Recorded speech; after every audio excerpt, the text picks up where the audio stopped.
My name's George and I'm 24 years old. I've got a great network of friends. All my friends now are still my mates from high school. We all grew up together. I go out every weekend at the same club, same people I see, same everything, same music. I love hanging out in cafes and in bookshops. I spend a lot of time on the internet as well, fixing up my MySpace and checking on people's status updates on Facebook. I was raised by my mum. It was just me, my mum and my sister, and it was great. We had Glebe was a very close community. We had a lot of relatives and family and friends, and it was great. I think that's where I got really interested in politics and Indigenous affairs. When I was younger, I went to this theatre production. It was called The Custodians, and I was really young because I didn't really understand what was going on. And then after the play finished, my mum kind of explained to me what the play was about, and I got it, surprisingly. I got it. It was about black deafs in custody, and at a young age to realise that and get really upset about that. It was like, how can I stop this? How can I, why is there so much injustice, and why is Indigenous affairs, why is it treated like crap pretty much, why is it all... I was just asking all these questions, and that's why I do what I do, because I'm searching for an answer, I'm searching for a solution or solutions to some very difficult questions.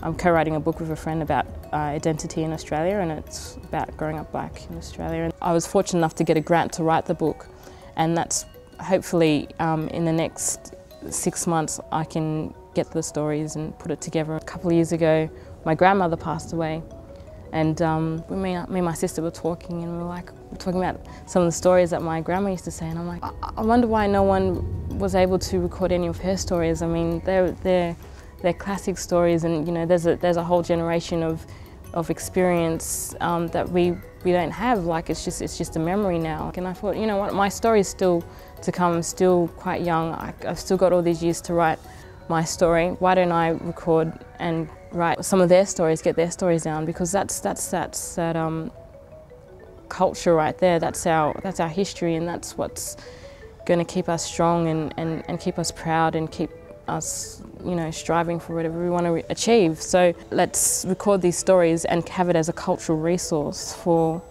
some of our younger children. Well, in Australia, I mean, there's some wonderful, fantastic Indigenous leaders, young and ones that are not so young. If you check out my MySpace, the background is just this picture of Eddie Mabo, because I just think he's just, he really inspires me to just keep fighting or keep striving for what you believe in, and not settling for second best.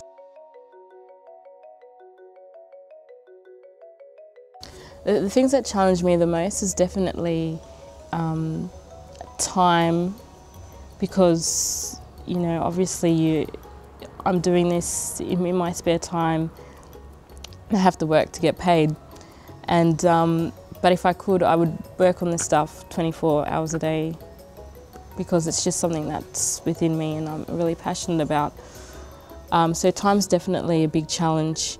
Also being so far away from the Torres Strait as well, that's a really big challenge as well, because what we hear is all secondhand, and living in Sydney, it's hard to keep up with the changes or what's going on up there.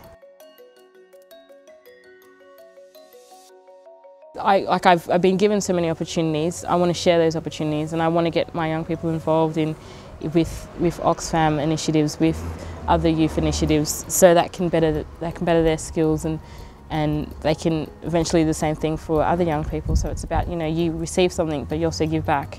I mean, I don't know where I'm going, and I think that's the best thing, when you create your future through opportunities, but you also create opportunities for other people to come through as well, and that's what I want to do.